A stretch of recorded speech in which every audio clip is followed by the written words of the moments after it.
I'm here today with Dominique Murray, and we are going to talk about how we have the opportunity to put down our phone and kind of separate ourselves from social media, which I think is really important because there's a lot of information, a lot of news, a lot that's going on that we're seeing. People are really great at curating their stories through social media. So if we see people that are happy and loving life and really excelling during this pandemic, and we aren't, we internalize it as what am I doing wrong or what's not right, or I have it off so bad, when here the person next to us could absolutely be creating a false narrative. So it's just really good to kind of go through some ways that we can figure out how can we put the phone down and spend more time engaged with each other, but also separating ourselves from the negative aspect of social media. So Dominique, how are you? I'm great. I'm so excited. This is awesome. Everything that you're doing is like so amazing. Well, So, well, thank you. We're definitely growing this really, really great community with Self Care Senorita. And there's so many women right now that are just adding a ton of resources and yeah. giving feedback of ways that, self care has worked for them and self care hasn't worked. And, I always say like self care isn't just a cup of coffee. Mind you, I'm on my third cup. I Um, don't drink coffee. you, Everybody, um, everyone's like, how do you survive? But I do tea, so it's okay. yeah, coffee, a Coke. Like my one friend, like if she's having a bad day, she's like, I just need to go to McDonald's. I need a Coke.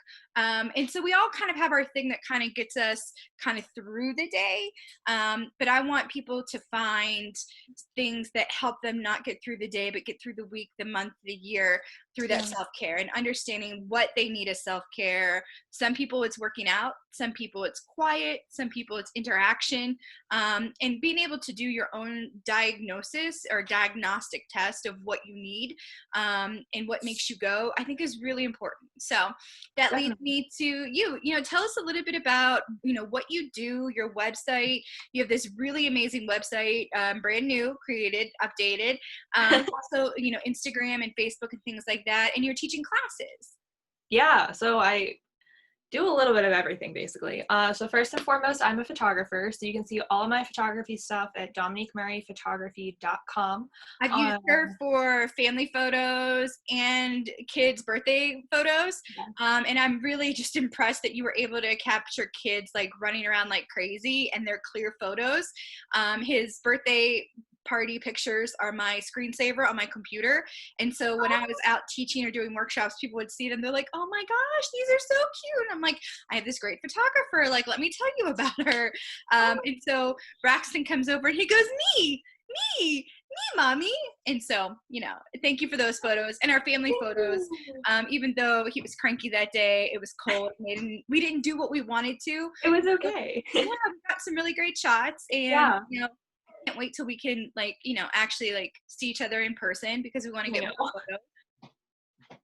photos. But yeah, so dominiquemurrayphotography.com, and my Instagram is murnug, so MURR_NUGG. And I do personal branding, headshots, events.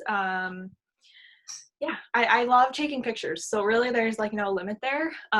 That's been my passion for forever. And I just love having the camera from start to finish, like, setting up the appointment all the way to editing and sending everything over, getting your order in. And then the other half of my career is that I have like a small media agency. So it's Social Secrets Revealed. The Facebook is Social Secrets Revealed Media Hotline, where you can get all the tips and tricks.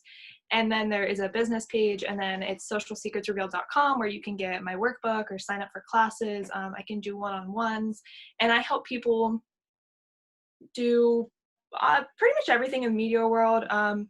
Web design, SEO, blogging, media management, media branding. The coachings, basically, we can sit down and look at your media. What are you doing right? What are you doing wrong? How can I improve? Kind of a little bit more hands-on than the classes. So the classes are general topics on how you can improve your media, and they vary from month to month on each topic, as well as location. And we talk about Facebook, LinkedIn, Instagram. I've talked about Snapchat. So anything like that is where all of the monthly classes are going to fall into place. Fantastic. So, in your expertise, how do you think we can start to put the phone down? During this pandemic, I think a lot of us are on our phone more simply because we have access to it more. Mhm. That we're trying to stay connected with friends and family. It's how we're getting our news. It's how we're working.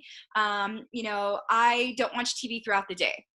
Unless my son's watching something, our TV really doesn't go on. So if someone says, "Oh, I just saw this on the news," like, I get the news alerts from Facebook and the updates to my phone, the CNN updates. So I go and check that when one of them comes across, or Mhm. even just keeping in touch with friends, right? Like, I'm home all day with a toddler. Sometimes I just need a conversation that's not based around Baby Shark or Elmo.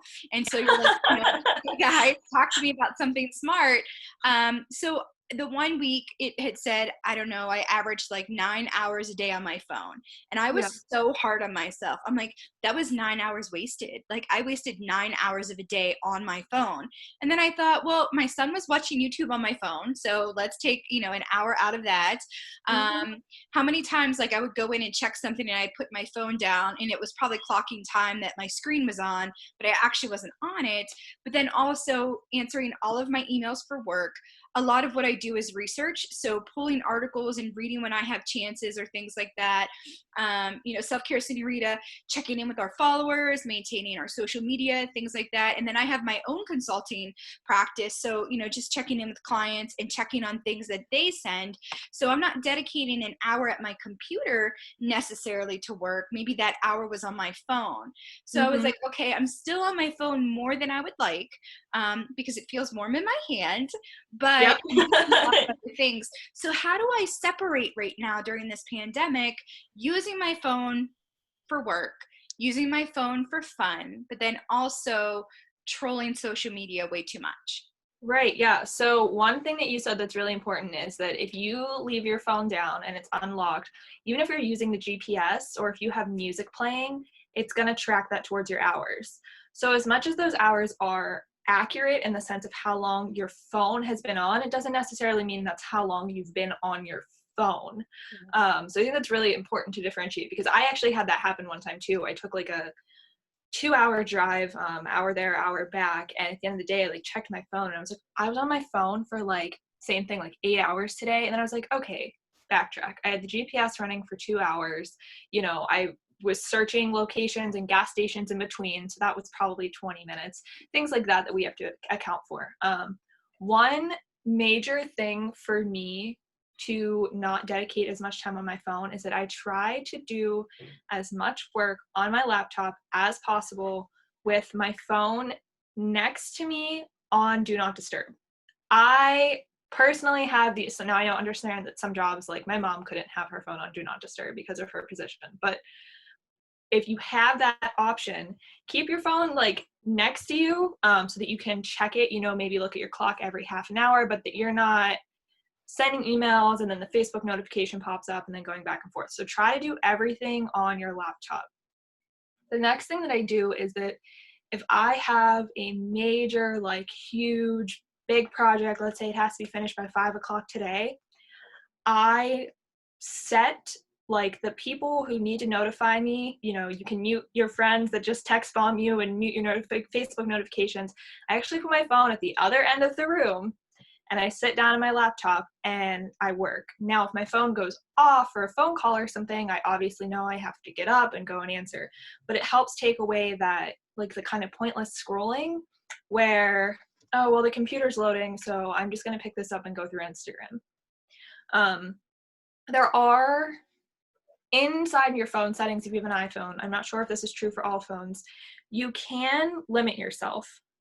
There's a screen time app in your settings, and I don't know if anybody's ever used this before, but you can set, let's see if we can get this to show up. You can set your app limits um, Nice. down here.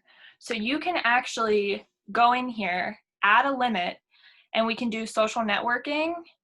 You can click which ones you want to be considered social networking. So like if you don't necessarily count like Snapchat as the same as Facebook or whatever, you can click which ones and then set, I only want to spend an hour today on social media. And it will limit you. So as soon as you hit that hour, your apps actually freeze on the home screen and you can't click on them to open them up. I love that. I think that's a great idea. I was talking to a therapist friend today about screen time with our kids. And it's just a concern for a lot of us that are moms, especially if we're working from home, that, we can't entertain all day. Kids also, I mean, the weather's just been off and on crappy here.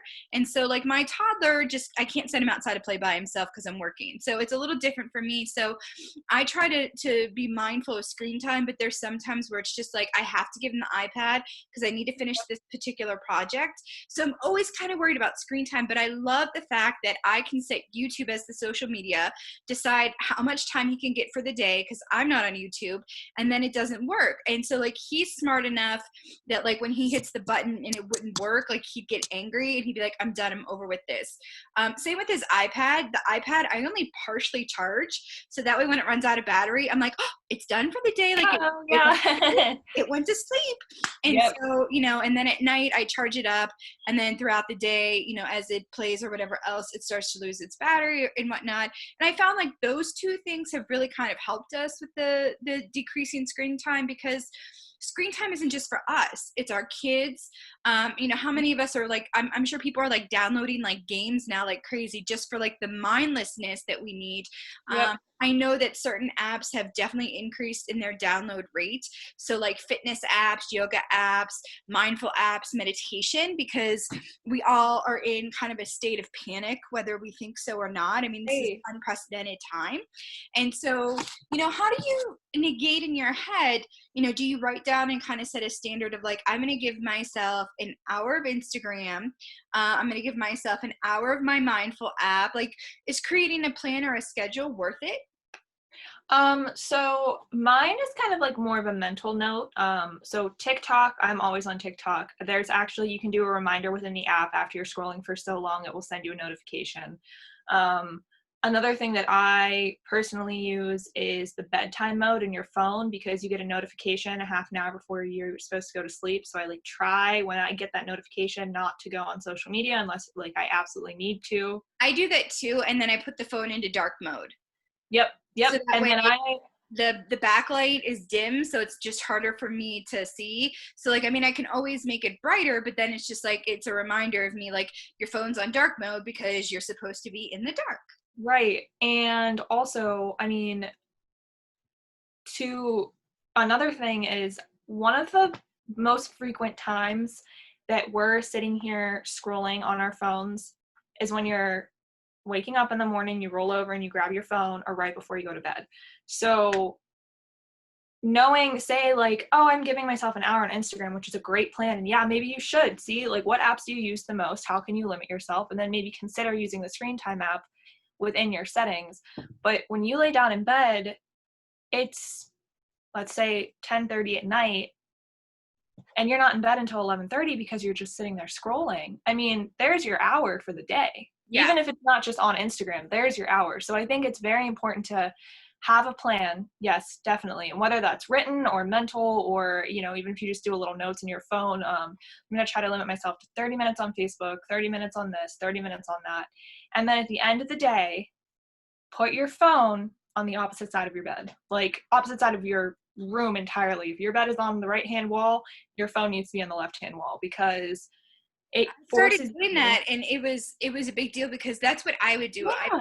I'm a naturally anxious person, so bedtime is like I'm tired but I can't shut my brain down, and then Hmm. I'd lay down at 10:30, and next thing I know it's like 1 o'clock. I'm like, where did I just lose 3 hours? Like, I was just reading something on my phone, and then you don't realize like how long that mindless scrolling is taking its time. And I'm like, that was like 2 hours of sleep I could have gotten, that I was got nothing out of that mindless scrolling. So I took my charger upstairs and I plugged it on the other side of the wall. It's like by my Himalayan salt lamp. And so it's Hmm. like kind of tucked by it. So like I have to like either completely roll across my bed and then half off to reach it, or I have to get out of the bed and walk to get it. And right now I don't need an alarm clock because I have a toddler. So I'm up Yeah. I'm up early Yeah. anyway. You're set. Yeah, so I mean, I don't have to have my phone next to me because it's an alarm clock or anything else. And so, that is one trick that I tried this last week. It's definitely helped. And also, the other thing that helps is like these are prescription glasses, but I also got the blue screen on them, Yes. which you can I kind of have them see as in well. certain light, kind of like that glares.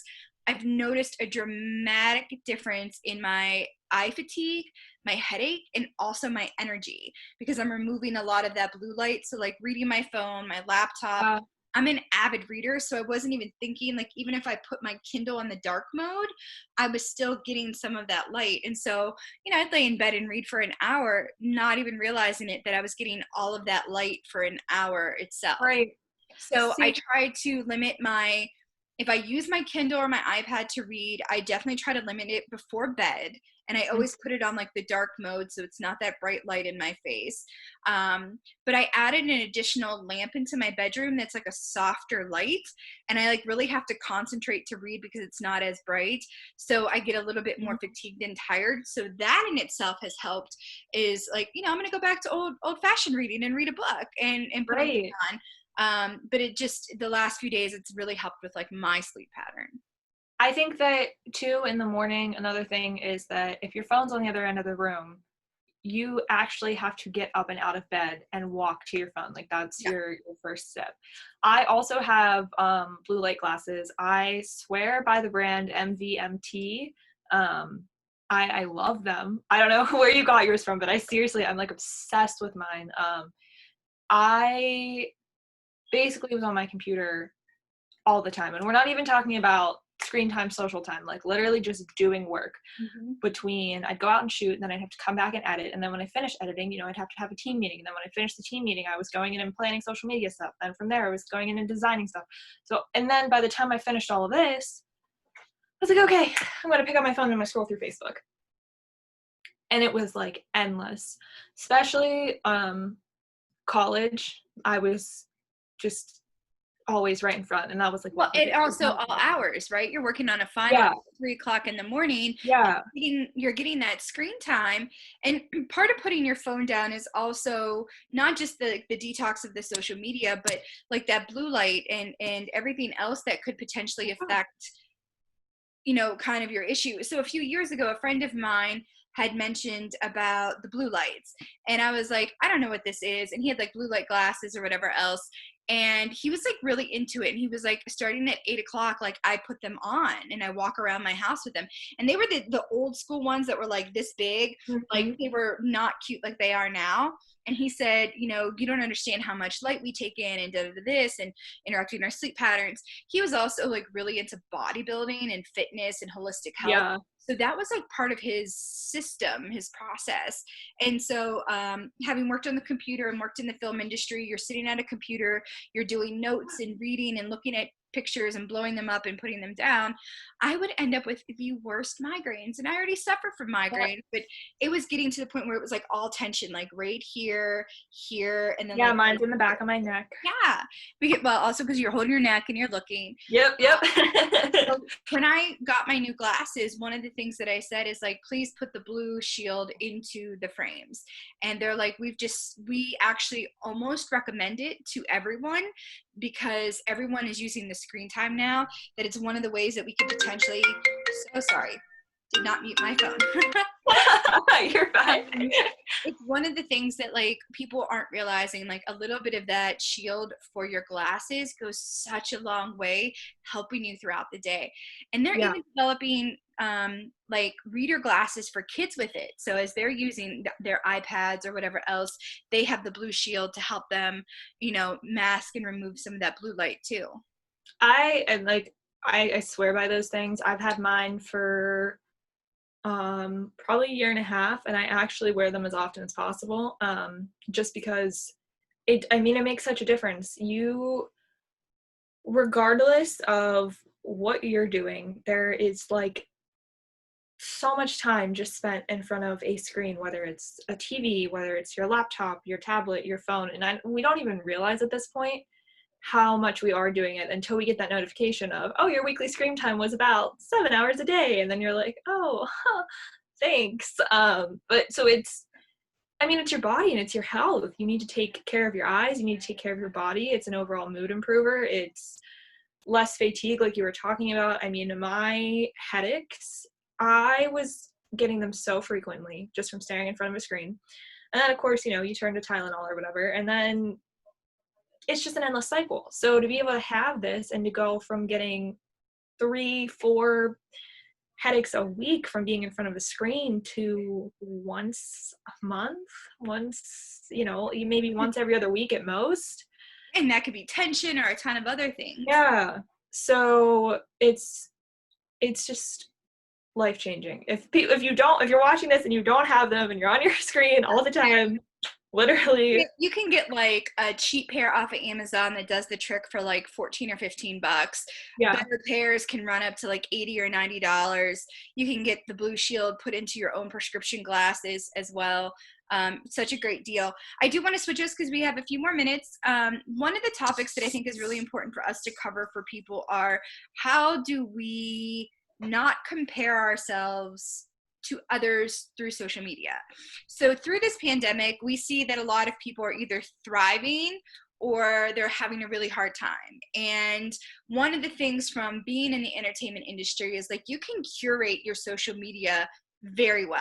Like, it can be a complete fallacy against what is actually happening in real life.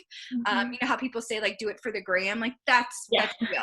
And so that idea has moved from just entertainment to like everyday life. Like, your neighbor next door is, her kitchen is always so clean. Like, you see she has the cute little board sign and a candle and like fresh flowers and whatever else, and you're like, there's not one space in my house that looks like that.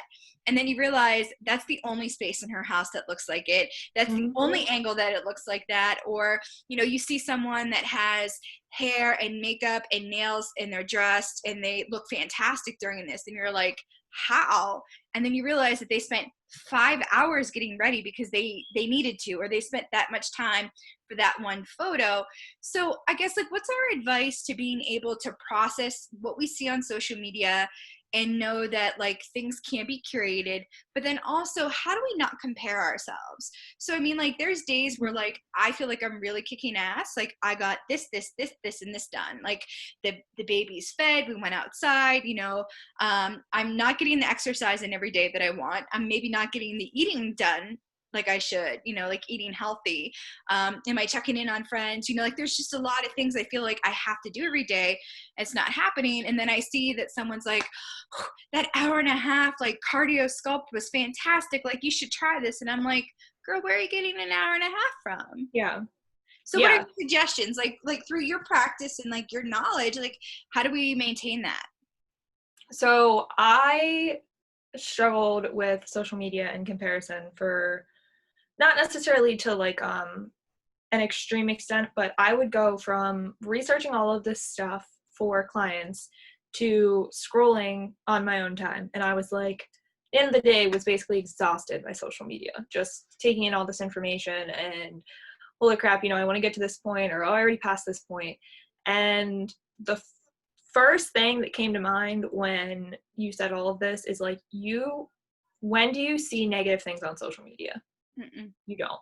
So remind yourself daily that social media is only where you're going to find the positive things in somebody's life. You're going to find the best picture, you're going to find the best meal that they cooked, the best couple's photo, whatever that may be.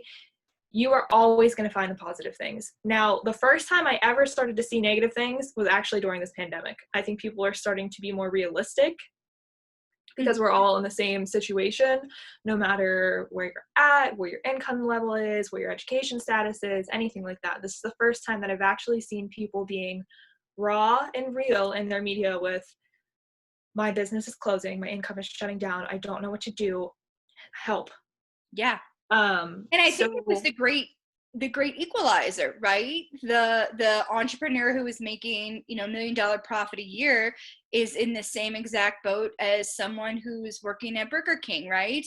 Yeah. Mom who had a big corporate job is now understanding what it's like to be a stay-at-home mom. I mean, like, it's been such an equalizer, I think, amongst all of us, that I think people are realizing, like, your life sucks and my life sucks today. Like, there's a lot of good, but like, my toddler threw a tantrum, I'm tired, I started my period, like my fat jeans are now my skinny jeans, like these different conversations. And then, you realize someone else is, worse off. And I had a moment of that yesterday. Braxton got up really early. It was like 3:30 in the morning. And he does it like once a week. That's like his party time. It's like, he'll go awake, and that's it. And so, we went through the routine and we came downstairs, we had breakfast, and we were like out the door to play outside by like 8:15 in the morning. And we did a nice long walk and we talked, and he was like playing with bubbles and like blowing dandelions, and he had just such joy in the absolute very basic things in life.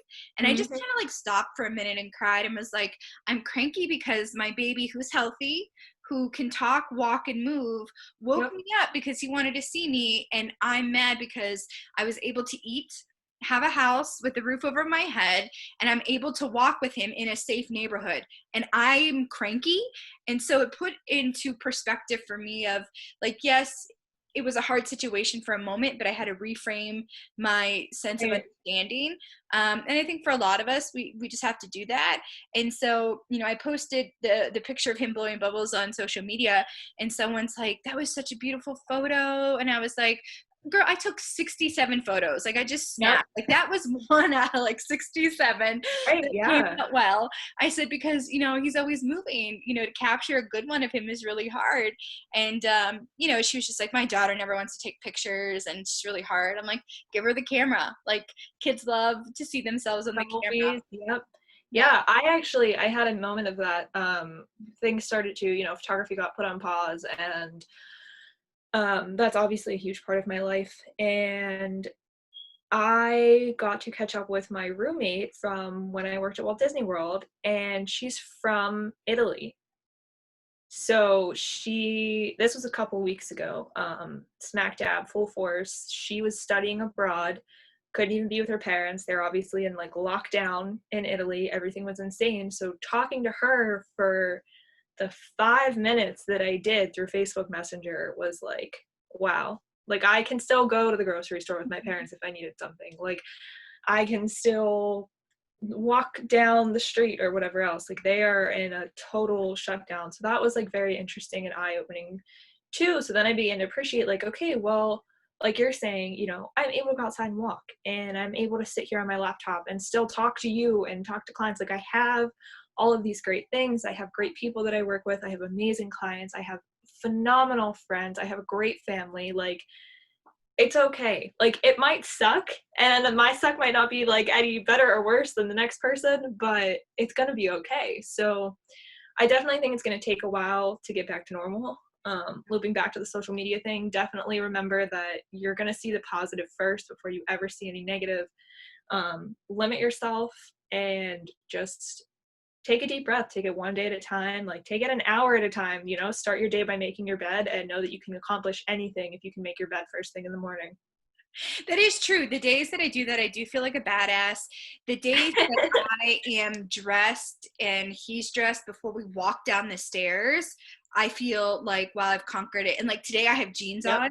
And so I feel like even more of a badass. Like this was like my third Zoom meeting. He told me when he wanted to take his nap and like went upstairs, and like I laid next to him and he was asleep before I even had a chance to like try to put him to sleep. So I'm having Yep. like multiple mom wins today. I've had like 3 really great cups of coffee. So maybe that's the quotient of the day. But I think that's what it is. And so, I want to wrap us up and thank you so much for your time. If you want to know more about social media, how to promote your pages, especially now after the pandemic, Dominique is going to be doing a lot of workshops and consulting to help you kind of rev back up. We have to pivot as businesses, entrepreneurs, and consultants right now, because so many people that are now off of work have picked up skills or can now say like, hey, I consult on social media, and they've looked at Instagram 5 times their whole life. So Yep. how do you reframe your concept that you are knowledgeable, capable, or have a product that someone needs when right now everyone is wanting to do the same thing? So definitely reach out to Dominique for that. But also like, the power of social media. So if you are wanting to create a persona or a side hustle or a business or coaching or anything else, definitely talk to Dominique, because the way your social media looks, whether it's Facebook or Instagram or, Snapchat, Pinterest, etc., all feeds into a brand and brand identity. And so, you have to be really succinct on it. You can't just post a photo of like a funny meme and everything else is like religious, because people will be confused. Like, why is this, particular thing happening? And so Dominique's the guru on it, and her and I've had some really great conversations. And, stay tuned, because there's going to be some really cool partnerships that we'll be able to do with Self-Care Senoritas, and workshops for you guys that we'll be able to offer to help you with understanding that. And one of the other things I'd love to work on, Dominique, is, maybe we can do some community workshops for our young girls and helping them understand, social media in high school is just as important as it is as an adult. So what you post, or how you post it, or how you interact. And you've worked with Darieth Chisholm, who's done some really great work on like revenge porn and things like that have happened. And so laws weren't enacted until she took one to court and had to go through this like really horrific experience over and over again, but she did it. And now there's legislation in place to support those who use photography or anything like that as like revenge porn. And so like even being able to help people understand, like, those pictures that you send on Snapchat don't always go away. Yeah. Or, like People can screen record or anything else. And so just understanding at all ages, what social media means to you as you're growing in your position. Do you want to be a VP? Well, then, maybe removing your social media for a while, or whatever the case may be. So I'm looking forward to more conversations with you. Shout out your information again so people can follow you. Yeah, so my website, DominiqueMurrayPhotography.com. If you're interested in media, it's socialsecretsrevealed.com. My Instagram is Murnug, MURR_NUGG. I am on Facebook. I have business pages on Facebook. And if you're looking for social media help, my group is Social Secrets Revealed Media Hotline. There's a direct link on my Social Secrets Revealed media business page for Facebook. And I'm also on LinkedIn and Twitter and Snapchat and TikTok and everything. So search my name and you will find me. We'll find her on something. So thank you so much. As we're moving through this Talk About series, we just want to highlight topics that the group is asking for, in ways that we can educate and support ourselves. A lot of self-care is understanding that we don't compare to someone else, that our values should not be determined off of someone else. And I think we often forget that when we see, people walking around with expensive handbags and clothes and hair and nails, which is kind of nice that nobody can get their hair and nails done right now. So we all kind of look. I feel so naked. Yeah, we all kind of look great. I plucked my eyebrows in the car in the bank line the other day, like waiting to get and I'm like, this is not what you're supposed to do, but this is really great light. So just being able to understand, social media has a lot of good, social media has a lot of bad, and being able to find that balance for yourself. Yes, definitely. Amen. Well, thank you so much. Have a wonderful day. And thank you guys for joining Self-Care Senorita and Dominique Murray for, putting the phone down and figuring out a distance between social media. See you guys. Bye.